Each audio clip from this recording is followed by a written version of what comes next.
ফুটপাত উচ্ছেদ করলেই কি সমস্যার সমাধান হয়?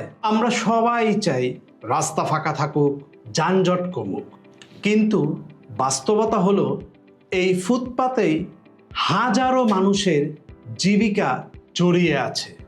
একজন ফুটপাত ব্যবসায়ীর দিনের আয় মানেই তার পরিবারের খাবার, তার সন্তানের ভবিষ্যৎ।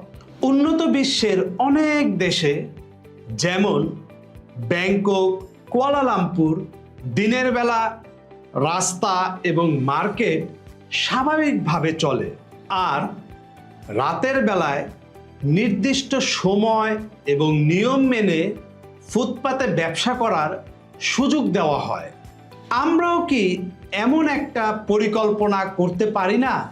দিনের বেলা ফুটপাত ফাঁকা থাকবে আর রাতের বেলায় নিয়মিতভাবে ব্যবসা চলবে।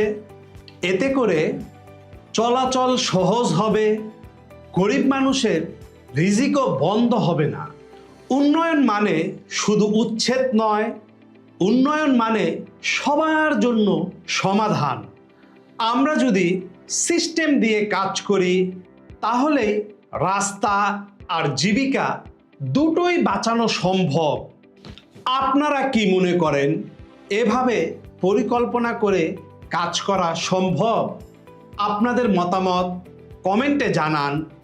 বিশ্ব এগিয়ে যাচ্ছে পরিকল্পনা করে, আমরা কেন পারবো না?